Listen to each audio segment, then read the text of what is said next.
یار دیوانے ایپیسوڈ 4 ایک ماہ بعد حنان کرتے کی آستینیں فولڈ کرتے ہوئے نیچے اتر رہا تھا۔ گرے آنکھوں کے ہم رنگ شلوار کرتے میں ملبوس ساری دنیا سے بے نیاز وہ کسی سلطنت کا شہزادہ لگتا تھا۔ وہ نیچے اتر کر لاؤنج میں آیا تو وہاں بیٹھے افراد کو دیکھ کر اسے حیرت کا شدید جھٹکا لگا۔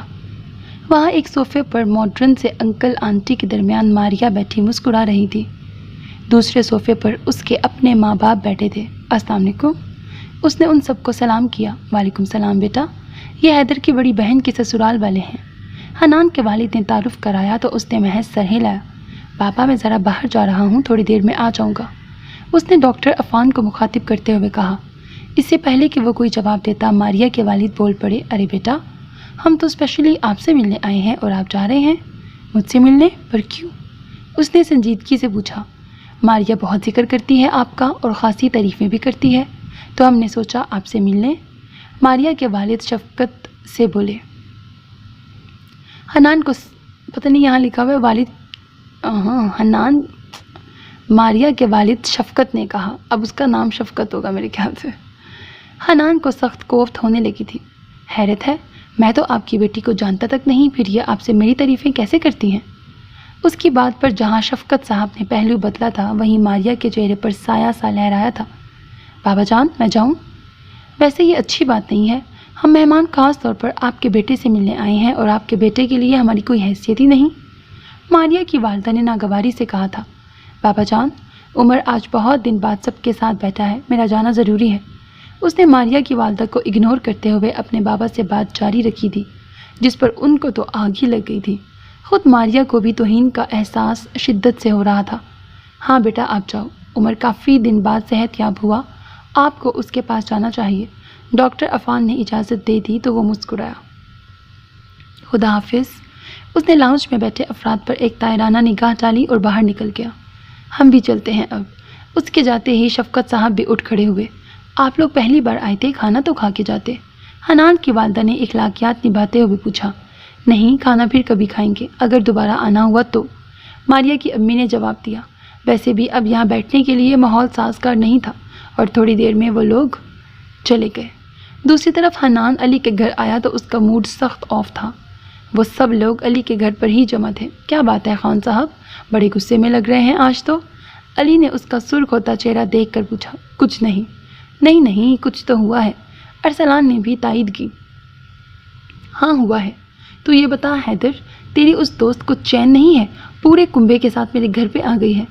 اس نے جتنے غصے سے کہا تھا سب کو ہنسی آ گئی تھی، کیونکہ وہ کم ہی غصہ کیا کرتا تھا۔ یار تم لوگ ہنس رہے ہو؟ اس نے حیرت سے پوچھا۔ ہمیں پتہ ہے تیرے گھر میں اس وقت تیرے سسرال والے آئے ہوئے ہیں، علی نے مزے سے کہا۔ شٹ اپ، یہاں ہمیں لڑکیاں پوچھتی نہیں ہیں اور ایک تو ہے، حمزہ نے افسوس سے کہا۔ میرا دماغ پہلے ہی خراب ہوا ہے، مجھے مزید تنگ نہ کرو۔ تو پھر ہم کیا کریں تیرے لیے؟ حیدر نے پوچھا۔ میری جان چھڑاؤ یار اس سے۔ یار میں نے تو سمجھا کر دیکھ لیا، لیکن وہ خود پیچھے نہیں ہٹ رہی، حیدر نے بتایا۔ بھائی، جو وہ کہہ رہی ہے تو وہ کیوں نہیں کر لیتا؟ علی نے پوچھا تو اس نے کھینچ کے اسے کشن مارا۔ تو ٹینشن کیوں لے رہا ہے یار، ایک لڑکی سے اتنا ڈر رہا ہے؟ عمر نے اتنی دیر میں پہلی بار اسے تسلی دی۔ محبت تیری دہلیز پر چل کر آ رہی ہے اور تو بھاگ رہا ہے، حمزہ نے افسوس کیا۔ او بھائی، مجھے نہیں سمجھ آتی یہ محبت، اس نے بیزاری سے کہا۔ تجھے سمجھ نہیں آتی؟ چل عمر تو سمجھا دے، تو نے تو اپنی بیوی کی محبت میں گولیاں کھائی ہیں، گولیاں۔ علی نے لفظ گولیاں پر زور دیا تو وہاں کہاں پڑا، جبکہ عمر نے اسے گھورا تھا۔ چل کوئی بات نہیں، تو حیدر سے پوچھ لے، اسے بڑا تجربہ ہوگا محبت کا، علی نے کہا تو حیدر گڑبڑایا۔ دوست کے سامنے بیٹھ کر اس کی بہن سے عشق کی داستان سناتا کیا، اسی لیے فوراً بولا۔ دوست کے سامنے بیٹھ کر اس کی بہن سے عشق کی داستان سناتا کیا، اسی لیے فوراً بولا۔ نہیں بھائی، مجھے ایسے کوئی واہیات تجربات نہیں ہیں، حیدر نے جان چھڑائی۔ چل لنگڑے، تو ہی بتا دے، اس کی توپوں کا رخ ارسلان کی جانب مڑا۔ یہ لنگڑا کس کو بولا؟ وہ برا مان گیا، تجھے اور کس کو؟ علی، اور کبھی شرمندہ ہو؟ ناممکن، میرے پیر کو ٹھیک ہوئے بھی زمانہ ہو چکا ہے، زمانہ ہو چکا ہو یا سالانہ، لیکن چونکہ آپ ایک بار لنگڑے ہو چکے ہیں تو اب ساری زندگی میرے لیے لنگڑا ہی رہے گا۔ چل بتا اب، تو اس کردو اغوا ہو کر گیا تھا یا منگیتر ڈھونڈنے؟ میرا مطلب کب ہوئی محبت اور کیسے ہوئی؟ علی نے پوچھا۔ مجھے کوئی محبت نہیں ہوئی، بس جو پسند آئی اس سے منگنی کر لی۔ ارسلان نے صاف دامن بچایا۔ بھائی خان صاحب، آپ کے تو سارے ہی دوست بے غیرت ہیں، مجھے چھوڑ کر کوئی بھی آپ کی مدد کرنے کو تیار نہیں۔ علی نے حنان کو مخاطب کیا۔ میرے بھائی، مجھے محبت کی تعریف نہیں سننی، کوئی اور بات کر، اس نے بیزاری سے کہا۔ میں بتاؤں محبت کیسے ہوتی ہے؟ اس آواز پر سب نے گردنیں موڑ کر دیکھا تو وہاں علی کے گھر کا 16 سالہ ملازم ہاتھ میں چائے کی ٹرے لیے کھڑا تھا۔ تو بتائے گا؟ چل بتا لے۔ علی نے اس کو اجازت دی تو وہ چائے کی ٹرے لے کے آگے بڑھا۔ جب محبت ہوتی ہے نا تو سب سے پہلے محبوب کے علاوہ اور کوئی نظر نہیں آتا۔ سخت گرمی میں بھی ہوائیں چلنے لگتی ہیں، دل میں گھنٹیاں بجنے لگتی ہیں اور آس پاس گانے بجنے لگتے ہیں۔ اس نے سب کو باری باری چائے کی پیالیاں دیتے ہوئے کہا۔ وہ سب حیرت سے اسے ہی دیکھ رہے تھے سوائے علی کے۔ تالیاں بجا دو بھائیوں، بچے نے کل سے بڑی محنت لگا کر میٹرک کی اردو کی کتاب کی شاعری یاد کی ہے، داد دو اسے۔ علی نے تالی بجاتے ہوئے کہا۔ ملازم نے منہ بنا لیا۔ آپ سے تو بات ہی نہیں کرنی چاہیے۔ وہ بولتا ہوا وہاں سے چلا گیا۔ یہ بتا، کچھ کھلانے ولانے کا بھی ارادہ ہے یا صرف چائے پر ہی ٹر کھائے گا؟ حمزہ نے علی سے پوچھا۔ دیکھ، ماں میری ہے نہیں، دادی بوڑھی ہو چکی ہے، بہن ستیلی ہے اور مجھے کھانا بنانا آتا ہی نہیں، اس لیے تم لوگ باہر سے آرڈر کر لو، اور چونکہ میرا باپ مر چکا ہے اور میں ایک یتیم اور غریب لڑکا ہوں، سو تم لوگ بل بھی خود ہی میرا بھر دینا۔ علی نے خاصے دکھی انداز میں اپنی غربت کا نقشہ کھینچا تھا۔ ٹھیک ہے، سب اپنا اپنا بل پے کریں گے، اور علی چونکہ غریب ہے سو آج وہ دال روٹی پر ہی اکتفا کرے گا، حمزہ نے اتنے ہی مزے سے کہا۔ اور چونکہ میں بھی حنان کی طرح کوارا ہوں تو میرا بل بھی وہی پے کرے گا۔ وہ علی ہی کیا جو کسی سے ہار جائے؟ تجھ سے یہی امید تھی کنجوس انسان، حیدر نے اسے لتاڑا۔ کنجوس تو تم لوگ ہو کمینوں، جو خود شادیاں اور منگنیاں کر کے بیٹھ گئے ہو، لیکن مجال ہے جو ٹریٹ دی ہو مجھے۔ بات کو گھما پھرا کر مطلب پر لانے کا گن اس میں کوٹ کوٹ کر بھرا ہوا تھا۔ باقی سب بس اپنا سر ہی پیٹ سکتے تھے۔ علی کا دوست ہونا کوئی معمولی بات تھوڑی تھی، بڑا ہی دل گردے کا کام ہے یہ۔ اس کے لیے بہت ساری ہمت چاہیے، بہت سا صبر اور تحمل چاہیے، اور ایک عدد دماغ جسے آپ علی جیسے بندے کے ساتھ کھپا سکیں۔ آج صبح سویرے اسے حمزہ اور عمر کے ساتھ NGO جانا تھا۔ وہ NGO ارسلان کی امی کا تھا۔ وہ لوگ بھی وہاں ڈونیشن کرتے تھے۔ وہاں آج ویمن ڈے منایا جا رہا تھا، جس کا مطلب یہ ہرگز نہیں تھا کہ منہ پر میک اپ تھوپ کے، مردانہ ڈریسنگ کر کے اور ہاتھوں میں اسلام مخالف اور مردوں کو نیچا دکھانے والے پوسٹرز اٹھا کر سڑکوں پر نکل جاؤ، بلکہ یہاں ویمن ڈے کا مطلب کچھ اور ہی تھا۔ یہاں اسلامی تعلیمات سے دور خواتین کو تعلیم دی جاتی تھی۔ انہیں بتایا جاتا تھا کہ اللہ نے گھر کی چار دیواری میں اپنا آپ چھپا کر رکھنے والی عورتوں کو مجاہدین کے برابر درجہ دیا ہے۔ وہ عورتیں جن کا کوئی کمانے والا نہیں ہوتا، ان کی امداد کی جاتی تھی اور انہیں ہنر سکھایا جاتا تھا۔ انہیں بتایا جاتا تھا کہ عورتیں سب کر سکتی ہیں، لیکن سب کرنے کے لیے اسلامی تعلیمات کو بھول جانا غلط ہے۔ اپنے دائرے اور حدود میں رہتے ہوئے سب کیا جا سکتا ہے۔ انہیں مختلف ہنر سکھانے کے لیے رقم درکار ہوتی تھی جو ڈونیشن سے پوری کی جاتی۔ انہیں وہاں مختلف ہنر سکھائے جاتے، جیسے کسی کو سلائی کڑھائی سکھائی جاتی، تو کسی کو کھانا پکانا، تو کسی کو مہندی وغیرہ، اور کسی کو بوتیک کورس۔ آج کے دن کافی زیادہ کام تھا۔ ایک ایونٹ رکھا گیا تھا جہاں سٹالز میں غریب بچیوں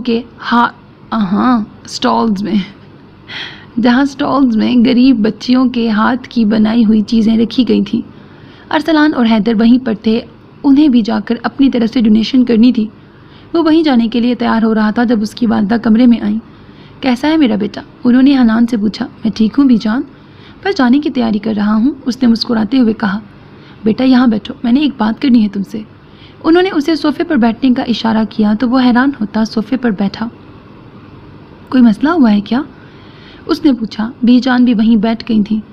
بیٹا یہ بتاؤ، کیا تمہارا ماریا سے کوئی تعلق ہے؟ کیا تم اسے پسند کرتے ہو؟ ان کے سوال پر حنان کو جھٹکا لگا تھا۔ نہیں بی جان، میرا اس سے کوئی تعلق کیوں ہوگا؟ بیٹا جانتے ہو وہ لوگ کل گھر کیوں آئے تھے؟ کیوں؟ اپنی بیٹی ماریا کا رشتہ لے کر، وہ بھی تمہارے لیے۔ انہوں نے بوم پھوڑا۔ واٹ؟ یہ کیا بکواس ہے؟ وہ جھٹکے سے کھڑا ہوا۔ بیٹا برائی اس میں نہیں ہے کہ انہوں نے تمہارا رشتہ مانگا، کوئی بھی کسی کو بھی پسند کر سکتا ہے، عورتیں بھی شادی کا پیغام بھیج سکتی ہیں، لیکن بیٹا برائی اس بات میں ہے جو انہوں نے کل کہی تھی ہم سے۔ کیسی بات؟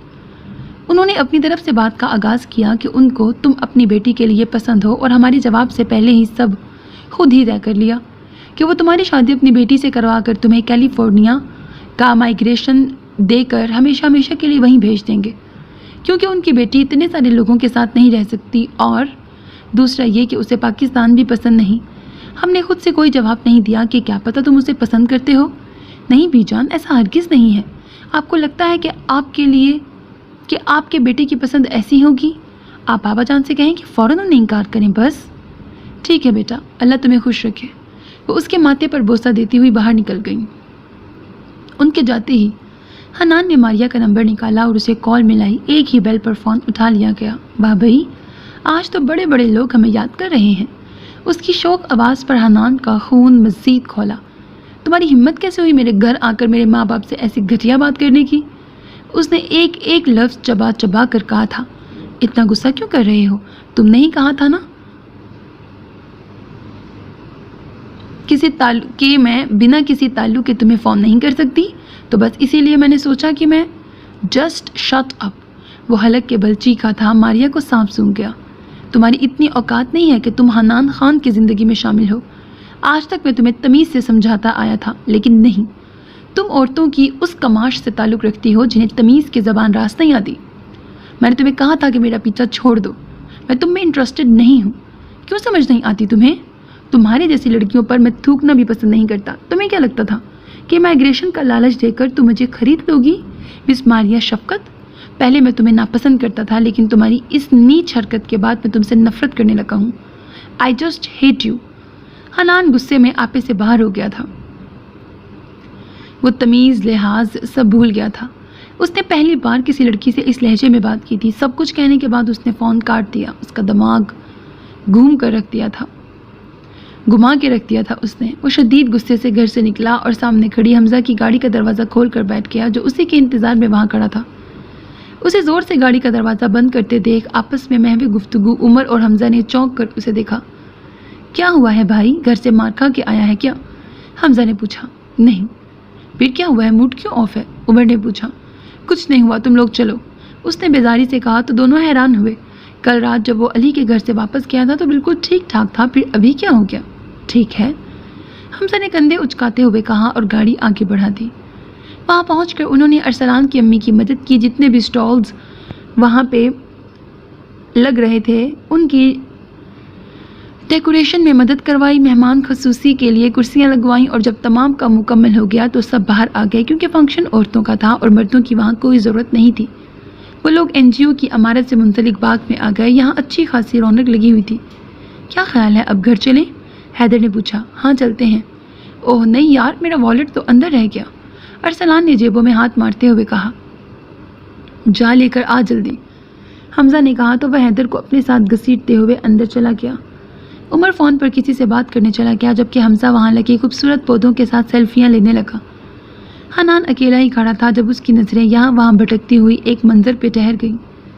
وہاں بہت سارے غریب بچے ننگے پاؤں کھڑے تھے اور کچھ زمین پر بیٹھے تھے۔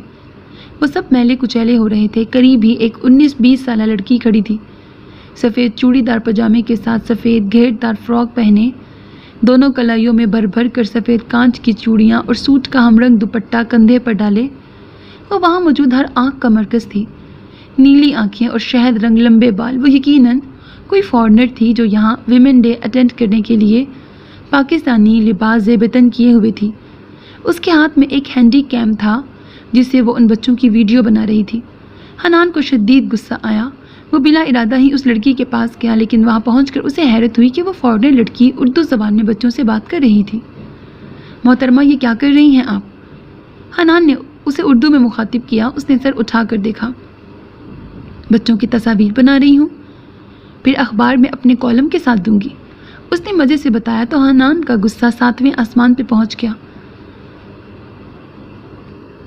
تم پاکستانی نژاد غیر ملکی لڑکیاں خود کو سمجھتی کیا ہو؟ یہاں رہنا نہیں، یہ ملک پسند نہیں، لیکن یہاں کی غریب عوام کا اشتہار پوری دنیا میں لگانے کے لیے آ جاتی ہو۔ کیا لگتا ہے تمہیں پاکستانی کپڑے پہننے سے یا اردو بول لینے سے تم محب وطن ہو گئی؟ جو اپنے ملک کے عیبوں پر پردہ ڈال نہیں سکتا وہ اپنے ملک سے مخلص نہیں ہو سکتا۔ کوئی ضرورت نہیں ہے ان بچوں کی ویڈیو بنانے کی، حنان نے کہا اور کہتا ہی چلا گیا جبکہ وہ لڑکی دم سادھے اسے دیکھ رہی تھی۔ حنان چپ ہوا تو وہ اطمینان سے بولی، ہو گیا ہیں؟ اس جواب کی توقع نہیں تھی حنان کو، اسی لیے حیران ہوا۔ تمہاری تصویر بنائی نہیں نا؟ تو اتنا جذباتی کیوں ہو رہے ہو؟ چل کرو، وہ سکون سے کہتی ہوئی ایونٹ پہ جانے کے لیے پلٹی، لیکن پھر رکی اور دوبارہ مڑ کر حنان سے بولی، ویسے مسٹر جذباتی، کیوں نہ ایک کالم تمہارے اوپر بھی لکھ دوں بنام پاکستان کی جذباتی عوام۔ وہ چڑھانے والی مسکراہٹ کے ساتھ بولی اور تیزی سے بلڈنگ میں گھس گئی۔ تم، حنان اسے پیچھے سے کچھ کہنا چاہتا تھا جب ہی حمزہ نے وہاں آ کر اسے روکا۔ حنان کیا ہو گیا ہے؟ پاگل ہو گیا ہے کیا؟ اس نے حیرت سے کہا، نہیں، دماغ خراب ہو گیا ہے میرا۔ وہ غصے سے کہتا پارکنگ میں چلا آیا جہاں عمر پہلے سے ہی کھڑا تھا۔ تجھے ہوا کیا ہے؟ کس بات کا غصہ ہے تجھے؟ حمزہ اس کے پیچھے پیچھے آیا تھا۔ کیا ہوا؟ عمر بھی حیران ہوا۔ یار تو نے فضول میں اتنی باتیں سنا دی اس لڑکی کو، پتہ نہیں کون تھی، حمزہ نے پوچھا۔ حنان پاگل ہو گیا ہے کیا؟ کس سے لڑکے آ رہا ہے؟ عمر نے پوچھا۔ جواب میں حمزہ نے ساری بات بتائی۔ اتنی دیر میں حیدر اور ارسلان بھی وہاں آ گئے۔ ہوا کیا ہے تمہیں؟ کل تک تو بالکل ٹھیک ٹھاک نکلے تھے علی کے گھر سے، پھر اب؟ حیدر نے پوچھا۔ یار اصل میں، حنان نے صبح ہونے والی اپنی اور بی جان کی ساری گفتگو انہیں کہہ سنائی، لیکن اب کی بار کوئی بھی نہیں ہنسا تھا۔ یہ تو واقعی غلط حرکت ہے، ارسلان نے افسوس سے کہا۔ یار بجو کے ساس سسر ایسے ہی ہیں، وہ تو شکر ہے کہ وہ یہاں نہیں رہتے، ورنہ بجو کا دماغ بھی خراب کر کے ہی رکھنا تھا انہوں نے۔ تم نے اسے ڈانٹ دیا نا، بس اب بات ختم۔ میرا نہیں خیال کہ وہ دوبارہ ایسی کوئی حرکت کرے گی، عمر نے کہا۔ پہلے بھی ڈانٹا تھا ایک بار، لیکن اس کی عقل میں کوئی بات نہیں آتی۔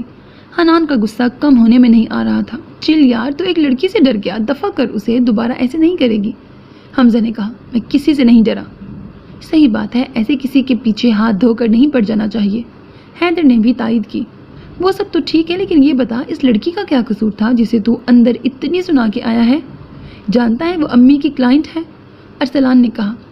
کبھی ملے گی تو معذرت کر لوں گا، ابھی علی کے گھر چلتے ہیں، حنان نے کہتے ہوئے گاڑی کا دروازہ کھولا۔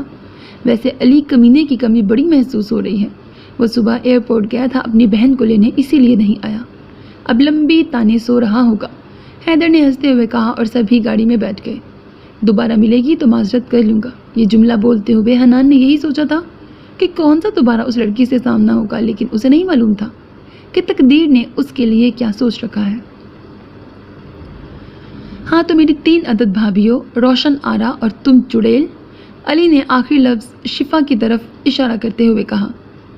وہ پانچوں اس وقت علی کے گھر کے لان میں موجود تھیں۔ جلدی بکو، کیا کہنے بلایا ہے ہمیں یہاں؟ شفا کو اپنے لیے چڑیل لفظ پسند نہیں آیا تھا۔ میں نے یہ بتانے بلایا ہے کہ کل رات ہم دوستوں میں یہ طے پایا تھا کہ عمر ہم سب کو آج رات کا کھانا باہر کھلا رہا ہے، اپنے ایمرجنسی نکاح کی خوشی میں، علی نے مزے سے کہا۔ لیکن عمر نے مجھے تو نہیں بتایا، سامیہ نے حیرت سے کہا، کیونکہ وہ تم سب کو سرپرائز دینا چاہتا تھا۔ اور تمہیں شرم نہ آئی اس کا سرپرائز خراب کرتے ہوئے؟ ثنا نے اسے شرم دلانی چاہی، جو کہ ایک ناممکن کام تھا۔ جس نے کی شرم اس کے پھوٹے کرم، علی نے مزے سے کہا۔ لیکن میں، روشنا کچھ کہنا چاہتی تھی جبھی حمزہ کی گاڑی علی کے گھر کے دروازے پہ رکی اور اس میں سے وہ سب ایک ساتھ باہر نکلے۔ آؤ بھائیو آؤ، علی نے انہیں دیکھ کر نعرہ لگایا۔ یہ تو نے خواتین کی پریس کانفرنس کس خوشی میں بلائی ہے؟ ارسلان نے ان سب کو وہاں دیکھ کر پوچھا۔ آج ویمن ڈے ہے نا، تو یہ سب خواتین ایک ایک لائن کی تقریر کریں گی۔ جی نہیں، پتہ ہے عمر، اس نے یہاں ہمیں تمہارا سرپرائز خراب کرنے کے لیے بلایا تھا۔ شفا نے جلدی سے اس کی شکایت کی۔ تو نے بتا دیا؟ عمر نے اس سے پوچھا تو اس نے سکون سے سر ہلا دیا۔ علی ذرا اندر آنا۔ گھر کے اندر سے علی کی دادی کی آواز آئی تو وہ آ رہا ہوں دادی کہتا اندر بڑھا۔ تو پھر تم سب رات کو ریڈی رہنا، علی کے جانے کے بعد حیدر نے کہا۔ لیکن عمر، میں نہیں جا سکتی کیونکہ ماما بہت بیمار ہیں اور میں انہیں اکیلا نہیں چھوڑ سکتی، روشنا نے عمر کو مخاطب کیا۔ تھوڑی دیر کی بات ہے روشنا، تم آنٹی کو ثنا کے گھر پر چھوڑ دینا، سامیہ نے کہا۔ نہیں یار، میں نہیں جا سکتی۔ تو ٹھیک ہے، ہم کسی اور دن چلیں گے، عمر نے بات ہی ختم کر دی۔ نہیں نہیں، تم لوگ جاؤ، میری وجہ سے اپنا پروگرام خراب مت کرو، روشنا نے جلدی سے کہا۔ کیوں، تم ہماری دوست نہیں ہو کیا؟ ہم کسی اور دن چلیں گے اور بس، کسی کو کوئی اعتراض؟ عمر نے سب سے پوچھا۔ نہیں نہیں، سب نے خوش دلی سے کہا، لیکن علی سے پوچھ لینا، اسے یقیناً اعتراض نہیں بلکہ اعتراضات ہوں گے۔ ارسلان نے ہنستے ہوئے کہا۔ اسی وقت گھر کے داخلی دروازے سے ایک گاڑی اندر داخل ہوئی۔ ارے چھوٹی بی بی آ گئی، پاس کھڑا بوڑھا مالی خوشی سے کہتا ہوا گاڑی کی طرف بڑھا۔ سب کی نظریں گاڑی کی طرف اٹھی۔ چھوٹی بی بی مطلب علی کی بہن؟ حریم نے پرسوچ انداز میں کہا۔ گاڑی کا دروازہ کھلا، سب منتظر نگاہوں سے دیکھ رہے تھے۔ گاڑی کے دروازے سے علی کی بہن باہر اتری اور باہر نکل کر سب سے پہلے اس نے اپنے بال پیچھے کیے جو ہوا کی چھیڑ خانی سے آگے آگے تھے۔ جب محبت ہوتی ہے نا تو سب سے پہلے تو محبوب کے علاوہ کچھ نظر نہیں آتا۔ حنان کو لگا آس پاس کھڑے سب لوگ کہیں گم ہو گئے تھے، صرف وہ رہ گیا اور سامنے کھڑی دودھیا رنگت اور نیلی آنکھوں والی وہ لڑکی جس کی شہد رنگ زلفیں ہوا سے یہاں وہاں اڑ رہی تھی۔ بریکٹ، دل میں گھنٹیاں بجنے لگتی ہیں۔ سفید چوڑی دار پجامے پر سفید گھیر دار فراک اور دونوں کلائیوں میں بھر بھر کر سفید کانچ کی چوڑیاں پہنے وہ حنان کے دل کی گھنٹیاں بجا گئی۔ بریکٹ، ہوائیں چلنے لگتی ہیں اور گانے بجنے لگتے ہیں۔ وہ آگے بڑھی تو اس کی نظریں حنان اور اس کے دوستوں پر پڑی۔ انہیں دیکھ کر اس کی آنکھیں حیرت سے کھلیں، پھر وہ تیزی سے ان تک آنے لگی۔ حنان کو اپنے ارد گرد ہوائیں چلتی محسوس ہونے لگی۔ وہ حیران تھا اپنے دل کی اس حالت پر۔ ابھی کچھ دیر پہلے بھی تو وہ اس سے ملا تھا، لیکن تب تو اس کی یہ حالت نہیں تھی، لیکن اب جسے وہ فارنر سمجھ رہا تھا وہ فارنر نہیں تھی۔ اس نے کم عمری میں ہی دنیا کے بیشتر ممالک کی سیر کر لی تھی۔ اس نے یورپ کا حسن دیکھا تھا، اس نے پشاور کا حسن دیکھا تھا، اس نے پنجاب کا حسن بھی دیکھا تھا، لیکن یہ حسن نہ مغرب کا تھا، نہ پنجاب کا اور نہ ہی پشاور کا۔ یہ حسن تو جنت نظیر وادی کشمیر کا تھا۔ ہاں، کشمیر اگر جنت تھا تو وہ اس جنت کی حور تھی۔ ابے یہ تو وہی ہے جسے تو نے تھوڑی دیر پہلے ٹھیک ٹھاک سنائی تھی ایونٹ میں۔ حمزہ کی حیرت میں ڈوبی آواز اسے ہوش میں لے آئی۔ وہ ان کے قریب پہنچی اور حنان کو حیرت سے دیکھا۔ یار تم کتنے جذباتی ہو، مطلب مجھے ڈانٹ کر دل نہیں بھرا تو میری شکایت لگانے میرے گھر تک چلے آئے۔ واو، امیزنگ، اس نے ستائش سے کہا۔ کیا لڑکی تھی وہ، کسی بات پر ناراضی نہیں ہوتی تھی، مسکرانا اس کا شیوا تھا شاید۔ تم یہاں؟ حنان کے منہ سے بس اتنا ہی نکلا۔ اب تم یہ نہ کہنا کہ میں گھروں میں ڈاکے ڈالنے کا کام کرتی ہوں اور تم مجھ جیسی ڈاکو لڑکیوں کو بہت اچھے سے جانتے ہو، اس نے ہنستے ہوئے کہا۔ باقی سب تو اسے آنکھیں پھاڑے دیکھ رہے تھے۔ علینا، علی نے لان میں داخل ہوتے ہوئے اسے پکارا۔ آ گئی تم؟ وہ ہوش دلی سے پوچھتا اس کے برابر میں آ کے کھڑا ہوا۔ نہیں، ابھی راستے میں ہوں، اور کیونکہ ٹریفک بہت جام ہے تو گھر پہنچنے میں دیر لگے گی، اس نے مزے سے جواب دیا۔ ہاں ہاں، وہ علی کی ہی بہن تھی۔ ہاں تو مسٹر جذباتی، آپ اپنا تعارف کرانا پسند کریں گے؟ اس نے علی کے کندھے پر کوہنی ٹکاتے ہوئے حنان سے پوچھا۔ اس سے پہلے کہ وہ کوئی جواب دیتا علی بول پڑا۔ یہ سب میرے دوست ہیں، انفیکٹ تمہارے بھی، کیونکہ بچپن میں تم نے ان سب کے ساتھ کھیلا ہے۔ یہ حنان ہے، یہ حمزہ اور یہ حیدر، عمر اور ارسلان۔ اس نے پہلے ان سب کا انٹرو کروایا، پھر لڑکیوں کی طرف اشارہ کیا۔ یہ سامیہ ہے، یہ حریم، شفا، ثنا اور رشنا۔ وہ علی کے کندھے پر ہاتھ ٹکائے ان سب کا تعارف سنتی رہی، پھر رشنا کو مخاطب کر کے بولی۔ یار رشنا، جب میں یہاں سے جا رہی تھی تب تم 10 سال کی تھی، تو یہ بتاؤ اس کے بعد تم بڑی نہیں ہوئی کیا؟ اس نے رشنا کے قد کو نشانہ بنایا تھا، لیکن رشنا نے برا نہیں منایا، بلکہ وہ اس کی بات کا مفہوم سمجھ کر مسکرائی۔ خیر مذاق تھا یہ، تم نے میرا کھانا گرم کیا برو؟ اس نے پہلے رشنا اور پھر علی کو مخاطب کیا۔ ہاں کر دیا، اس نے جواب دیا تو سب کے منہ کھل گئے۔ علی اور کام، ویری گڈ۔ وہ اسے شاباشی دیتی اندر جانے لگی، تبھی علی نے پیچھے سے آواز لگائی۔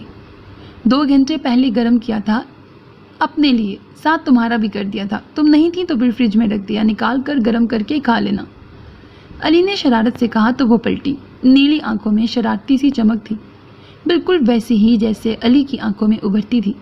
اس کی شرارتی آنکھیں ہو بہو علی جیسی تھیں۔ مجھے تم سے یہی امید تھی، اس نے ہنستے ہوئے کہا اور اندر چلی گئی۔ اور باقی سب یہ سوچ رہے تھے کہ علی تو علی، اب اس کی بہن بھی، مطلب شیر اور سوا شیر ایک ساتھ، اب یا تو مزہ آئے گا یا پھر عذاب۔ رات کا نہ جانے کون سا پہر تھا جب اس کی آنکھ کھلی۔ وہ اٹھ کر بیٹھی، شدید پیاس سے اس کا حلق خشک ہو رہا تھا۔ وہ اٹھ کر بیٹھی اور بیڈ کی سائڈ ٹیبل پر پڑا پانی کا جگ اٹھایا، وہ خالی تھا۔ اوہ یہ تو خالی ہے، اسے بھر کے لاتی ہوں، اس نے دل میں سوچا اور بیڈ سے نیچے اتری۔ نیچے اتر کر وہ پیروں میں چپل پہن رہی تھی جب ہی اس کی نظر بیڈ کی دوسری جانب پڑی۔ حیرت کا شدید جھٹکا اسے لگا تھا۔ ماما کہاں گئی؟ اس نے خود سے سوال کیا۔ وہ اپنی ماما کے ساتھ سوتی تھی۔ اس نے باتھ روم میں جھانکا تو وہاں کوئی نہیں تھا۔ ماما اس وقت کہاں چلی گئیں؟ رات کے 2 بج رہے تھے۔ وہ پریشانی سے کمرے سے باہر نکل کر لاؤنج میں آئی۔ پورا گھر اندھیرے میں ڈوبا ہوا تھا، لیکن نیچے والے فلور میں روشنی کی ایک لکیر کہیں سے داخل ہو رہی تھی۔ ماما، اس نے پکارا پر کوئی جواب نہیں آیا۔ وہ گھبراہٹ کا شکار ہو رہی تھی لیکن ہمت کر کے نیچے والے فلور پر آئی۔ وہ بھی اندھیرے میں ڈوبا ہوا تھا، بس ایک کمرے کی لائٹ جلی ہوئی تھی اور اس کا دروازہ آدھا کھلا ہوا تھا جس سے ہلکی ہلکی روشنی باہر آ رہی تھی۔ میں تو لائٹ بند کر کے سوئی تھی، پھر کس نے؟ لگتا ہے ماما یہاں ہے، اس نے دل میں سوچا اور کمرے کی طرف بڑھنے لگی، لیکن دروازے کے پاس آ کر اس کے قدم تھمے تھے کیونکہ کمرے سے کسی کے بولنے کی آوازیں آ رہی تھیں۔ وہ وہیں رک گئی اور آوازوں پر غور کرنے لگی۔ آپ ہمیشہ کے لیے واپس آ گئی ہیں؟ کیپٹن رضا کی پر امید آواز آئی۔ ہمیشہ کے لیے تو نہیں، ہاں البتہ میرا وہ مشن پورا ہو گیا ہے تو دوسرے مشن تک میں فارغ ہوں۔ جواب میں جو آواز اس کے کانوں سے ٹکرائی اس نے رشنا کے پیروں تلے زمین کھینچ لی تھی۔ وہ آواز اس کے بابا کی تھی، وہی باپ جسے پچھلے 10 سالوں سے سب مردہ کہتے آ رہے تھے۔ وہ دروازے پر ساکت کھڑی تھی۔ ہم نے رشنا کو ہمیشہ یہی کہا تھا کہ آپ مر چکے ہیں، اب کہ رشنا کی ماما کی آواز آئی تھی۔ صحیح کہا، میں نہیں چاہتا تھا کہ میرے کسی بھی دشمن کو یہ خبر ہو کہ میں زندہ ہوں، انہوں نے جواب دیا۔ حسن، وہ آپ سے مل کر بہت خوش ہوگی۔ اشنا بیگم کی آواز آئی۔ صرف وہی ہوگی، آپ نہیں ہوئی مجھ سے مل کے خوش؟ انہوں نے شرارت سے پوچھا تھا۔ بابا، ہم سب نے اسے ہمیشہ یہی کہا کہ آپ زندہ نہیں ہیں، رضا نے کہا۔ بالکل صحیح کیا، انہوں نے مختصر جواب دیا۔ اسی وقت رشنا نے دھڑ سے دروازہ کھولا اور اندر داخل ہوئی۔ سب کی نظریں اس پہ پڑی۔ رشنا بیٹا، تم جاگ گئی ہو؟ اشنا بیگم نے پوچھا پر اس کی آنکھوں سے آنسو رواں تھے۔ بابا، اس نے بریگیڈیئر حسن کو مخاطب کیا۔ وہ ٹھیک نہیں لگ رہی تھی۔ 10 سال بابا، 10 سال بہت ہوتے ہیں کسی کا انتظار کرنے کے لیے۔ میں پاگلوں کی طرح آپ کا انتظار کرتی رہی اور آپ کی نظر میں میری اتنی سی بھی اہمیت نہیں تھی کہ آپ مجھے یہ پتہ چلنے دیتے کہ آپ زندہ ہیں۔ آپ کو کیا لگتا تھا مجھے پتہ چل گیا تو میں آپ کے دشمنوں کو بتا دوں گی؟ مجھ سے بابا، ایک 12 سال کی بچی سے خدشات تھے آپ کو؟ اس کی آنکھوں سے انگارے نکل رہے تھے۔ رضا آگے بڑھ کر اسے سمجھانا چاہتا تھا لیکن حسن صاحب نے اسے ہاتھ کے اشارے سے روک دیا۔ آپ کو پتہ ہے جب آپ چلے گئے تھے میں کتنے عرصے تک اسکول میں چھٹی ہونے پہ دروازے پر اس امید پہ کھڑی ہوتی تھی کہ آج آپ مجھے لینے آئیں گے۔ میں نے اپنی زندگی کے کتنے اہم دن آپ کے بغیر گزارے ہیں۔ میں نے اسکول پاس کیا، کالج اور پھر گریجویشن۔ کتنی بھی بار مجھے آپ کی ضرورت پڑی ہوگی اور آپ کی زندگی میں میری کوئی اہمیت ہی نہیں۔ سب کو پتہ تھا کہ آپ زندہ ہیں، پھر مجھ سے کیوں چھپایا گیا؟ مجھے کیوں جھوٹ بولا آپ سب نے؟ میں کیا آپ کی فیملی کا حصہ نہیں ہوں؟ مجھے آپ سے یہ امید نہیں تھی بابا۔ اس سے تو اچھا تھا کہ آپ کبھی واپس ہی نہ آتے۔ میں ساری زندگی گزار دیتی آپ کے انتظار میں، کم از کم مجھے یہ تو نہ پتہ چلتا کہ آپ نے مجھے سچ سے انجان رکھا تھا۔ میں آپ کو کبھی معاف نہیں کروں گی، کبھی بھی نہیں۔ وہ روتی ہوئی وہاں سے چلی گئی۔ باقی سب دم سادے کھڑے تھے۔ رشنا سے ان سب باتوں کی توقع کسی کو بھی نہ تھی۔ آج وہ کافی عرصے بعد اپنے آفس جانے کے لیے تیار ہوا تھا۔ وہ من موجی ضرور تھا لیکن اپنی ذمہ داریوں سے لاپرواہ نہیں تھا۔ وہ فیکٹری اسی لیے نہیں جاتا تھا کہ پیچھے دادی اکیلی ہوں گی اور وہ انہیں نوکروں کے رحم و کرم پر نہیں چھوڑنا چاہتا تھا۔ وہ احساس کرنا جانتا تھا، بس باقی سب کی طرح اظہار نہیں کرتا تھا۔ اب چونکہ علینا آ گئی تھی تو دادی کی طرف سے وہ بے فکر ہو گیا تھا، لہٰذا اب وہ آفس جا رہا تھا۔ پہلے وہ آفس تبھی جاتا تھا جب کسی کلائنٹ سے ڈیل کرنی ہوتی یا فیکٹری کے لیے کوئی مشین وغیرہ خریدنی ہوتی، لیکن آج سے اس نے روزانہ آفس جانے کا وعدہ کیا تھا۔ بال بنانے کے بعد اس نے پرفیوم کی آدھی بوتل خود پر سپرے کی اور گھڑی کلائی پر باندھنے لگا۔ اسی وقت علینا ہاتھ میں ایک ڈونگا لیے اس کے کمرے میں داخل ہوئی اور اسے علی کے بیڈ پہ رکھ کر اس کے پاس آئی۔ واہ کیا بات ہے بھائی، اس نے علی کو دیکھ کر ستائش سے کہا تو وہ مسکرایا۔ ایک کام کیوں نہیں کرتے؟ پانی وانی چھوڑو اور پرفیوم سے ہی نہانا شروع کر دو۔ وہ آخر علی کی ہی بہن تھی، بھگو کے مارنے میں اپنا ثانی نہیں رکھتی تھی۔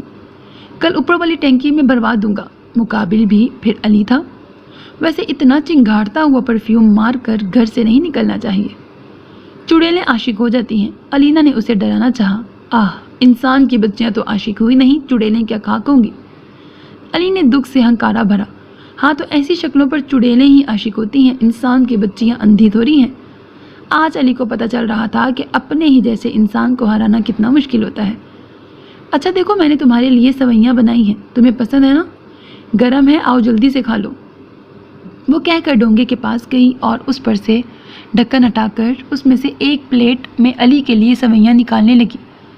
علی اسے دیکھنے لگا۔ وہ پھر سے اپنے بچپن میں پہنچ گیا تھا جب وہ صبح اسکول کے لیے تیار ہوا کرتا تھا اور اس کی امی ایسے ہی اس کے لیے سوئیاں تیار کر کے اس کے کمرے میں لاتی تھی۔ علی تم تیار ہو گئے؟ چلو آؤ جلدی سے سوئیاں کھا لو، گرم گرم ہیں، وہ اسے کہتی۔ امی آپ اتنے مزے کی سوئیاں بناتی ہیں، میرا دل کرتا ہے کہ روز کھاؤں۔ وہ منہ میں سوئیوں سے بھرا چمچ رکھ کر بولتا تو وہ ہنس دیتی۔ اچھا اگر میں نہ رہی تو تمہیں سوئیاں بنا کر کون کھلائے گا؟ وہ پوچھتی۔ آپ مجھے ساری زندگی سوئیاں بنا کر کھلائیں گی، کہیں نہیں جا رہی آپ، وہ مزے سے کہتا۔ اور آج کتنے سال بعد اس کے لیے کسی نے سوئیاں بنائی تھیں۔ لوگ کہتے ہیں کہ بڑی بہن ماں کے برابر ہوتی ہے، لیکن علی کہتا تھا کہ بہن چاہے بڑی ہو یا چھوٹی، وہ ماں کے برابر ہی ہوتی ہے۔ جب علینا ڈونگے میں سے اس کے لیے سوئیاں نکال رہی تھی تو ایک لمحے کو اسے ایسا لگا جیسے اس کی ماں سامنے کھڑی ہے، وہ بھی تو ہو ایسی ہی تھی۔ حالانکہ وہ آئمہ کی ستیلی بیٹی تھی، لیکن اس نے حیرت انگیز طور پر ناک نقشے آئمہ کے ہی چرائے تھے، حتیٰ کہ آنکھیں بھی آئمہ جیسی نیلے رنگ کی ہی تھی۔ دیکھنے والے اسے آئمہ کی ہی بیٹی سمجھتے تھے اور وہ بھی خوشی خوشی علینا کو اپنی بیٹی بتاتی تھی، اور یہ بات علینا کی سگی ماں کو ناگوار گزرتی تھی۔ او ہیرو کہاں گم ہو گئے؟ علینا نے اس کی آنکھوں کے سامنے چٹکی بجائی تو وہ ہوش میں آیا۔ میں سوچ رہا تھا کہ کافی دنوں سے تمہارے ہاتھ کی بنی بریانی نہیں کھائی، اس نے کہتے ہوئے سوئیوں سے بھرا چمچ اپنے منہ میں رکھا تھا تو اس کی مٹھاس اس کے منہ میں گھل گئی۔ وہی ذائقہ، وہی خوشبو، وہی مٹھاس جو اس کی ماں کے ہاتھوں سے بنی سوئیوں میں ہوتی تھی۔ تو آج دوپہر کے کھانے میں تمہارے لیے بریانی بناؤں؟ اس نے پوچھا۔ نہیں یار، کل رات کو میں نے دادی سے بھی بریانی کی فرمائش کی تھی تو کہنے لگی کہ اگلے ہفتے بناؤں گی۔ میں نے کہا علینا بنا دے گی، لیکن دادی نے صاف انکار کر دیا کہ نہیں مطلب نہیں ہی ہوتا ہے۔ وہ منہ بناتے ہوئے بولا تو وہ ہنس دی۔ اور تم نے ہار مان لی؟ تمہیں تو ہی پتا ہے کہ تمہارے بھائی کی صرف دادی کے آگے ہی چلتی ہے۔ اوہو، تمہیں تو پتہ ہی ہے کہ تمہارے بھائی کی صرف دادی کے آگے ہی نہیں چلتی، اور جہاں علی کی نہیں چلتی وہاں علینا کی چلتی ہے، علینا نے شرارت سے کہا تو وہ بھی مسکرایا۔ تو مطلب میری بریانی پکی؟ اس نے پوچھا۔ ہاں پکی، چلو اب جلدی سے سوئیاں ختم کرو۔ اس نے علی کے سر پہ چپت لگائی۔ بڑا ہوں میں تم سے؟ علی نے اسے آنکھیں دکھائیں۔ پتہ ہے۔ اس نے ہنستے ہوئے اس کے سر پر ایک اور چپت لگائی تو وہ خود بھی ہنس دیا۔ مجھے ان لوگوں کا پتہ بتاؤ جو کہتے ہیں کہ ستیلے رشتوں میں کبھی محبت ہو ہی نہیں سکتی۔ ہلکے آسمانی رنگ کا لباس زیب تن کیے آج وہ دل سے تیار ہوئی تھی۔ ہاتھ میں سفید پھولوں کا ایک گلدستہ تھامے وہ حیدر کے گھر آئی ہوئی تھی۔ روما سے مل کر وہ اب اس کے کمرے کی جانب جا رہی تھی۔ نیلے لباس میں اس کی کانچ سی براؤن آنکھیں اور بھی زیادہ نازک لگ رہی تھیں۔ دوسری طرف حیدر فون پر ماریا سے بات کر رہا تھا اور یہ بالکل اتفاق ہی تھا۔ کیا حالت بنا لی ہے تم نے اپنی، مجھے دکھ ہوتا ہے تمہیں دیکھ کر، حیدر نے افسوس سے کہا۔ ماریا کل سے بخار میں تھی۔ اس کی اس دن والی حرکت پر صرف حنان ہی نہیں بلکہ حیدر بھی غصہ تھا، اسی لیے اس نے خود سے ماریا کو فون نہیں کیا تھا بلکہ اسی نے حیدر کو کال کی تھی۔ نہیں ماریا، ایسی بات نہیں ہے، میں جانتا ہوں کہ جو بھی ہوا اس میں تمہاری کوئی غلطی نہیں ہے، یہ سب انکل اور آنٹی کا کیا دھرا ہے۔ حیدر کی آواز نرم ہوئی۔ تم بہت اچھی ہو، کیوں اپنے آپ کو برا سمجھ رہی ہو؟ میں جانتا ہوں، میرے دل سے پوچھو، تم بہت پیاری لڑکی ہو، اور تم خود کو اکیلا مت سمجھو، میں ہمیشہ سے تمہارے ساتھ ہوں اور ہمیشہ رہ۔ بات کرتے حیدر کی نظریں دروازے پر پتھر بنی کھڑی حریم پر پڑی تو اس کو بریک لگا۔ ماریا میں تم سے بعد میں بات کرتا ہوں، اس نے کہتے ہوئے فون کاٹا۔ حریم تم کب آئی؟ اس نے حریم کی براؤن آنکھوں میں دیکھتے ہوئے خوشگواری سے کہا جو کہ اس وقت ساکت کھڑی تھی۔ میں تو تم سے اپنے کہے ہوئے الفاظ کے لیے معافی مانگنے آئی تھی۔ میں تو تمہیں بتانا چاہتی تھی کہ میں نے جو بھی کہا تھا صرف غصے میں کہا تھا، کیونکہ میں حالات کو قبول نہیں کر پا رہی تھی۔ میرے لیے وہ سب بہت جلدی تھا، وہ رک رک کر کہہ رہی تھی کیونکہ شاید وہ رو رہی تھی۔ حیدر دم سادھے کھڑا تھا۔ میں تمہیں بتانا چاہتی تھی کہ مجھے تمہاری فکر ہوتی ہے، میں روزانہ تمہارے گھر سے نکلنے کا انتظار کرتی ہوں تاکہ میں تمہیں دیکھ سکوں۔ میں تمہیں یہ بھی بتانا چاہتی تھی کہ میں صرف تمہیں سوچتی ہوں. میں بھول گئی ہوں آذر کو. یہ بتانا چاہتی تھی کہ تمہیں کسی اور لڑکی کے ساتھ ہنستا دیکھ کر مجھے برا لگتا ہے, تکلیف ہوتی ہے مجھے, کیونکہ مجھے ایسا لگتا ہے کہ حیدر صرف میرا ہے, اس پر صرف میرا حق ہے. میں چاہے اس سے لڑوں یا اسے برا بھلا کہوں, وہ مجھے کبھی نہیں چھوڑے گا. اس کی آنکھوں سے آنسو لڑیوں کی صورت بہہ رہے تھے. حیدر کی تو بولتی بند تھی. اسے یقین نہیں آ رہا تھا کہ وہ جو سن رہا ہے وہ سب حریم نے کہا ہے. وہ ابھی ٹھیک سے خوش بھی نہیں ہو پایا تھا کہ حریم کی دکھی آواز اس کے کانوں سے ٹکرائی. لیکن میں غلط سوچتی تھی. تم میرے نہیں ماریا کے ہو. تم نے اتنی آسانی سے میری جگہ کسی اور کو دے دی حیدر. میں تمہیں اس کے لیے کبھی معاف نہیں کروں گی, کبھی بھی نہیں. اس نے روتے ہوئے کہا اور ہاتھوں میں پکڑا گلدستہ وہیں زمین پہ پھینکتی روتے ہوئے وہاں سے چلی گئی. حریم یار میری بات سنو. حیدر نے اسے پکارا مگر وہ تیزی سے وہاں سے چلی گئی تھی. حریم ایسا کچھ نہیں ہے یار, تم کتنی بے وقوف ہو, اس نے آہستہ سے کہا اور زمین پر پڑا گلدستہ اٹھایا. حریم وہاں سے جا چکی تھی. میں تمہیں منا لوں گا, اس نے پھولوں کو سونگھتے ہوئے دل میں کہا اور مسکرا دیا. شام کا وقت تھا. وہ اداس سی پارک میں رکھی بینچ پر بیٹھی ہوئی تھی. دل ہر چیز سے اچاٹ ہو چکا تھا. تبھی آفس سے واپس آتے حمزہ کی نظریں اس پہ پڑی. وہ گاڑی پارک کے باہر ہی روک کر اندر داخل ہوا.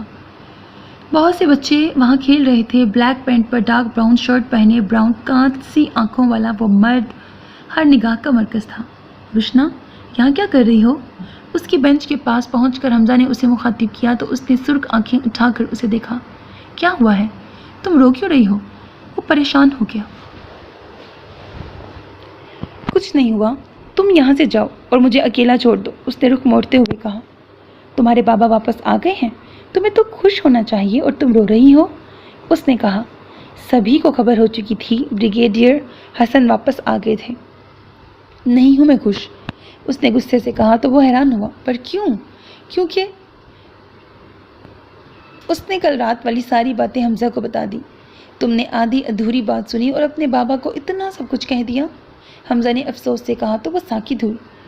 کیا تم نے سوچا ہے روشنا کہ وہ اپنے گھر سے دور اتنے سالوں تک اکیلے کیسے رہے ہوں گے؟ تمہیں صرف اس بات کا دکھ ہے کہ سب کو ان کے زندہ ہونے کی خبر تھی سوائے تمہارے. اگر انہوں نے تمہیں انجان رکھا ہے نا تو یقین مانو اس میں کوئی مصلحت ہوگی. اللہ کے بعد ماں باپ ہی ہوتے ہیں جو کبھی آپ کا برا چاہ ہی نہیں سکتے. تمہیں نہیں بتانے میں ہی تمہاری کوئی بھلائی ہوگی, اور تم نے تو اتنے سال تک ان کا انتظار کیا تھا, پھر تم کیسے اتنا برا سلوک کر گئی ان کے ساتھ؟ حمزہ کی باتیں اسے سمجھ میں آ رہی تھیں. میں اب کیا کروں؟ اس نے پوچھا. جا کر ان سے معافی مانگو یار, مجھے یقین ہے کہ وہ تمہیں معاف کر دیں گے, حمزہ نے کہا اور پھر اسے خدا حافظ کہتا واپس چلا گیا. اور وہ کتنی ہی دیر وہاں بیٹھی اس کی باتوں کو سوچتی رہی تھی. وہ گھر میں داخل ہوئی تو وہاں کوئی نظر نہ آیا. وہ خاموشی سے اپنے کمرے میں آ گئی. کمرے میں آ کر اس نے اپنی چادر اتار کر بستر پہ پھینکی تھی کہ اس کی نظریں بیڈ پر پڑی ڈائری پہ گئیں. وہ حیران سی بیڈ پر بیٹھی ڈائری اٹھائی تو ڈائری کے نیچے ایک لفافہ رکھا ہوا تھا. اس نے وہ لفافہ کھولا تو اندر ایک خط تھا. اس نے خط کھولا اور پڑھنا شروع کیا. روشنا میری گڑیا, کیا تم جانتی ہو میں ایک بہت ہی اصول پسند, سنجیدہ اور مغرور انسان ہوا کرتا تھا. مجھے گھر میں بھی ہر چیز میرے بنائے ہوئے اصولوں کے مطابق چاہیے ہوتی تھی. جب بھی میری ڈیوٹی کراچی میں ہوتی تھی میں شام کو گھر واپس آتا تھا تو گھر میں آنے کے بعد سوائے سلام کے اور کوئی بات نہ کرتا. پہلے میں یونیفارم چینج کرتا, کھانا کھاتا اور پھر رات کو چائے پیتے ہوئے گھر والوں سے صرف ضروری باتیں کر لیتا. میری اس روٹین میں میری شادی کے بعد بھی کوئی فرق نہ آیا, حتیٰ کہ رضا اور اون کے آنے سے بھی نہیں. وہ دونوں مجھ سے ایک حد میں رہ کر ہی بات کرتے تھے اور وہ حد بھی میری بنائی ہوئی تھی. پھر تم آئیں. تم نے آ کر مجھے بدل کے رکھ دیا. جب تم پیدا ہوئی تھی تب میں کراچی سے باہر تھا. میں نے تمہیں تب دیکھا جب تم 7 ماہ کی تھیں, چھوٹی سی گڑیا جیسی. میں تمہیں گود میں لے کر کتنی ہی دیر دیکھتا رہا, اور پھر اس دن کے بعد سے سب کچھ بدل گیا.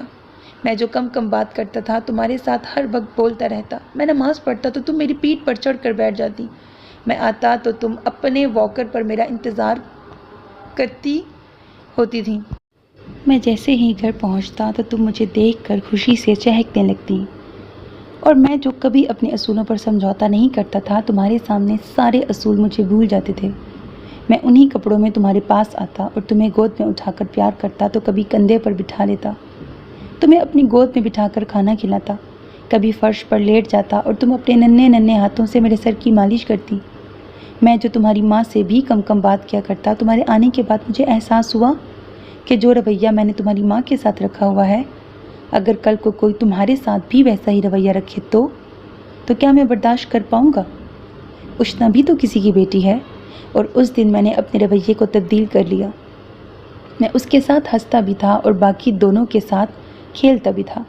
مجھے بھی احساس ہوا کہ گھر کو گھر ہی رہنے دینا چاہیے، آرمی کا ٹریننگ سینٹر نہیں بنانا چاہیے۔ میری بیٹی کی محبت نے مجھے بدل کے رکھ دیا، اور تم کہتی ہو کہ میری نظر میں تمہاری کوئی حیثیت نہیں، کوئی اہمیت نہیں تمہاری؟ کیا ایسا ہو سکتا ہے؟ رشنا کی آنکھوں سے ایک آنسو نکل کر کاغذ پر گرا تھا۔ اس نے خط پڑھنا جاری رکھا۔ پھر تم نے چلنا سیکھا۔ تم ہر 2 قدم پر گر جاتی تھیں اور میں تمہیں اٹھا لیا کرتا تھا۔ اور پھر جب تم نے بولنا سیکھا تو دنیا کی ساری باتیں تمہارے پاس موجود ہوتی تھیں۔ تم اپنی معصوم زبان میں مجھے دن بھر کی رودات سناتی اور میں سنتا رہتا۔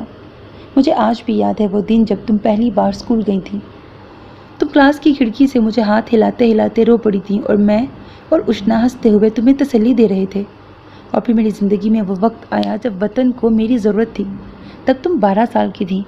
میں اپنی 12 سالہ شہزادی کی تصویر اپنے ذہن کے پردے پر محفوظ کیے گھر سے نکل پڑا۔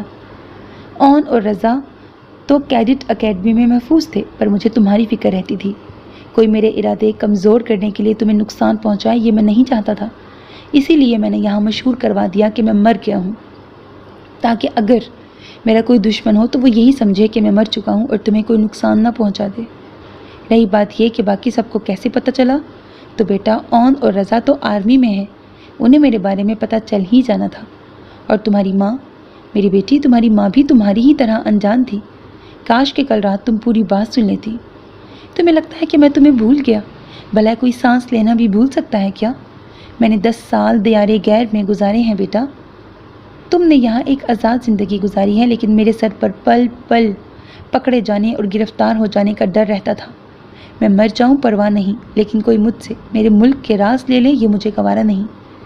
10 سال میں کتنے ہی رمضان، کتنی عیدیں آئی ہوں گی، لیکن میں نے کوئی تہوار نہیں منایا، صرف اپنے ملک کی خاطر۔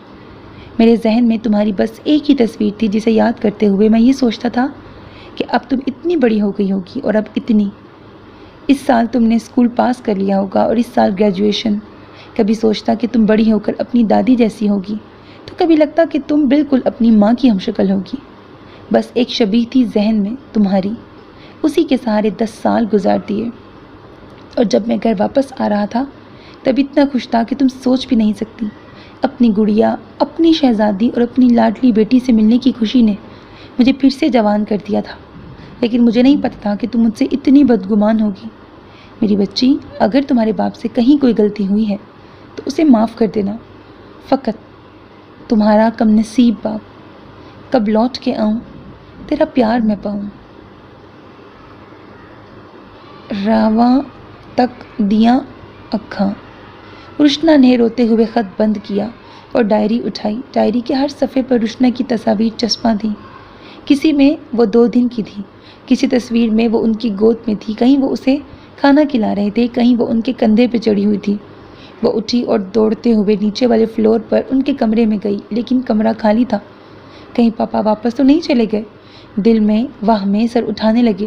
اسٹڈی روم میں آئی تو وہ وہیں تھے، راکنگ چیئر کی پشت سے سر ٹکائے آنکھیں موندے بیٹھے تھے۔ اس نے سکھ کا سانس لیا اور اگلے ہی لمحے روتی ہوئی ان کے پاس گئی اور ان کے سامنے فرش پر بیٹھ کر اپنا سر ان کے گھٹنوں پر رکھ دیا۔ انہوں نے آنکھیں کھولی تو سامنے رشنا روتے ہوئے دکھی۔ اس بیٹی کی آنکھ میں آنسو، یہ تو انہوں نے ہرگز نہیں چاہا تھا۔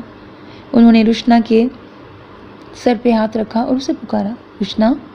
اس نے سر اٹھایا، بابا مجھے معاف کر دے، میں بہت بری ہوں۔ وہ ہچکیوں سے رو دی۔ تم میری سب سے اچھی بیٹی ہو، انہوں نے اس کے ماتھے پر پیار کرتے ہوئے کہا۔ چلو اب رونا نہیں، انہوں نے پیار سے کہا۔ اب تو آپ کہیں نہیں جائیں گے نا؟ اس نے پوچھا۔ اگر وطن کو میری ضرورت ہوئی تو ضرور جاؤں گا، انہوں نے پیار سے کہا۔ اب تمہیں ہنسانے کے لیے کیا کریں؟ رضا نے کمرے میں داخل ہوتے ہوئے پوچھا۔ بابا بھیا کی شادی کرا دیں، اس نے رضا کو چھیڑنے کے لیے کہا۔ ہاں ہاں میں تو کب سے تیار ہوں، اس نے ڈٹائی سے کہا تو سب ہنس دیے۔ چلو سب باہر آؤ، میں نے چائے بنائی ہے، اشنا بیگم کی آواز آئی۔ آج رشنا کو اپنا گھر مکمل لگا تھا۔ علی گھر میں داخل ہوا تو بریانی کی خوشبو پورے گھر میں پھیلی ہوئی تھی۔ اس کا دل خوش ہو گیا۔ وہ کچن میں آیا تو علینا بریانی کے قورمے پر چاول پھیلا رہی تھی۔ جیو میری بہن، اس نے خوشی سے کہا۔ تم چینج کر آؤ جب تک میں بریانی کو دم پہ رکھ دوں۔ علینا نے اسے دیکھ کر کہا۔ دادی نے کچھ کہا نہیں؟ اس نے فریج سے پانی کی بوتل نکالتے ہوئے پوچھا۔ دادی کو ابھی تک پتہ ہی نہیں ہے کہ گھر میں بریانی پکی ہے، کیونکہ وہ صبح سے سمو پھپھو کے گھر گئی ہوئی ہیں، اس نے بتایا تو علی نے نہایت ہی برا منہ بنا لیا۔ سمو پھپھو ان کی سگی پھپھو نہیں تھی، بلکہ در حقیقت وہ ان کی کچھ بھی نہ لگتی تھی۔ ایک بار راستے میں مرتضیٰ نے انہیں چوروں سے بچا لیا تھا، تب سے وہ مرتضیٰ کی منہ بولی بہن بن گئی تھی۔ گھر کے ہر معاملات میں دخل اندازی کرنا، ہر چیز پر بے جا تنقید کرنا ان کا پسندیدہ مشغلہ تھا۔ اس پر سے وہ زبان کی بھی بڑی تیز تھی۔ علی سے تو ان کی ویسے بھی نہیں بنتی تھی، کیونکہ وہ انہیں رکھ رکھ کر جواب دیتا تھا، اور پھر وہ جب فساد برپا کرتی تھی کہ الامان، اس کے بعد علی کو دادی سے ڈانٹ پڑتی تھی، اور اس وجہ سے علی جب بھی وجی لکھا ہوا تھا یہاں پہ، اور اس وجہ سے علی جب بھی انہیں گھر پر دیکھتا وہیں سے واپس مڑ جاتا۔ اچھا جاؤ اب چینج کر کے آؤ، اس نے علی کو وہیں جمے دیکھ کر کہا۔ کیا کروں، بریانی کی خوشبو جانے ہی نہیں دے رہی، وہ بے بسی سے بولا تو علینا نے اسے گھورا۔ اچھا جا رہا ہوں، وہ ہنستے ہوئے چلا گیا۔ علینا بریانی کو دم پہ رکھ کر لاؤنج میں آئی ہی تھی کہ دروازے کی گھنٹی بجی۔ کہیں دادی نہ آ گئی ہوں، اس نے سوچا اور دروازے کی طرف بڑھی۔ اس نے دروازہ کھولا تو سامنے حنان کھڑا تھا۔ حنان کو امید نہیں تھی کہ وہ دروازہ کھولے گی۔ کالے رنگ کے گھیردار دار فراک میں ملبوس علینا کو دیکھ کر اس کا چہرہ کھل اٹھا۔ دونوں کلائیوں میں بھر بھر کر کانچ کی کالی چوڑیاں پہنی ہوئی تھیں۔ چوڑیاں اسے بڑی پسند تھی شاید۔ نیلی آنکھوں میں حنان کو دیکھ کر شرارت چمکی تھی۔ ارے مسٹر جذباتی تم، اس نے شریر مسکراہٹ چہرے پہ سجاتے ہوئے کہا۔ میرا نام حنان ہے، حنان نے تصحیح کی۔ اوکے مسٹر حنان جذباتی، کس سے ملنا ہے تمہیں؟ اس نے مزے سے پوچھا۔ دوسروں کا نام بگاڑنا تم دونوں بہن بھائیوں کا پسندیدہ مشغلہ ہے کیا؟ حنان کو اس سے بات کرنے میں مزہ آ رہا تھا۔ نہیں، یہ ہماری فطرت ہے۔ خیر تم اندر آؤ، علی اوپر ہے اپنے کمرے میں، وہ بتاتی ہوئی سامنے سے ہٹ گئی تاکہ وہ اندر جا سکے۔ حنان اوپر جانے لگا ہی تھا جب علینا چیخی، ہائے اللہ میری بریانی! وہ 4G کی سپیڈ سے بھاگتی ہوئی کچن میں گئی۔ اس کے بچنے پر حنان مسکراتا ہوا علی کے کمرے کی جانب بڑھ گیا۔ ارے خان صاحب آئے ہیں۔ وہ جیسے ہی علی کے کمرے میں داخل ہوا، علی نے نعرہ لگایا، نیچے بہن اوپر بھائی۔ حنان کو سچ میں اپنا آپ مظلوم لگنے لگا تھا۔ تم سے رات کے بارے میں پوچھنا تھا، میری گاڑی خراب ہو گئی ہے تو رات کو میں تمہارے ساتھ جاؤں گا، حنان نے کہا۔ رات کو کہاں جانا ہے؟ علی نے ناسمجھی سے پوچھا۔ عمر ہمیں ریسٹورنٹ لے جا رہا ہے، بھول گیا کیا؟ او ہاں میں بھول گیا تھا، وہ کہہ کر دراز میں کچھ تلاشنے لگا۔ کیا ڈھونڈ رہا ہے؟ سگریٹ، اس نے جواب دیا۔ تجھے کتنی دفعہ کہا ہے مت پیا کر، حنان نے خفگی سے کہا، اور میں نے آپ کی سن لی۔ علی نے اسے چھیڑتے ہوئے دوسرا دراز کھولا تو پہلے تو حیران ہوا، پھر مسکرایا۔ کیا ہوا؟ کیا نظر آ گیا دراز میں؟ حنان نے اسے وہیں جمے دیکھ کر پوچھا، پھر اٹھ کر اس کے پاس آیا اور دراز میں جھانکا۔ دراز پورا خالی تھا اور اس میں ایک پرچی لگی ہوئی تھی جس پر کالے رنگ کے مارکر سے جلی حروف میں لکھا ہوا تھا، سگریٹ نوشی صحت کے لیے مضر ہے، بریکٹ وزارت صحت۔ یہ کس نے کیا ہے؟ حنان نے پرچی نکالتے ہوئے پوچھا۔ ظاہر ہے علینا نے، لیکن میں بھی علی مرتضیٰ ہوں، میرے دماغ تک کسی کی رسائی ممکن نہیں، وہ کہتے ہوئے الماری کی جانب بڑھا اور ایک خفیہ دراز کھولنے لگا۔ اوہ، تو نے یہاں بھی سگریٹ چھپا کے رکھی ہے؟ حنان سمجھ گیا۔ ہاں، یہ کیا؟ بولتے بولتے علی اچھل پڑا۔ اب کیا ہوا؟ علی نے دراز سے ایک اور چٹ باہر نکالی جس پہ لکھا ہوا تھا، میں بھی علینا مرتضیٰ ہوں، تمہاری رگ رگ سے واقف ہوں۔ پرچی پڑھ کر حنان کی ہنسی چھوٹ گئی۔ علی وہ چٹ لے کر نیچے بھاگا۔ علینا، وہ ٹیبل پر بریانی کی ٹرے رکھ رہی تھی۔ کیا ہوا؟ یہ کیا ہے؟ علی نے پرچی اس کی آنکھوں کے سامنے لہرائی۔ حنان بھی وہیں آ گیا تھا، اسے ان دونوں کو لڑتے ہوئے دیکھنا تھا۔ اسے دیکھنا تھا کہ تیتر اور بٹیر کی اس لڑائی میں کون فاتح ٹھہرے گا۔ کاغذ ہے؟ علینا نے چہرے پر وہ معصومیت سجا لی کہ جیسے علی اسے جانتا نہ ہو۔ میری سگریٹ کہاں ہے؟ میں نے دے دی۔ کس کو دے دی؟ مجھے واپس لا کے دو فوراً۔ بھائی اب تو میں نے دے دی نا، اور جسے دی ہے وہ کل آئے گا تو تم کل لے لینا اس سے واپس۔ لیکن تم نے دی کس کو؟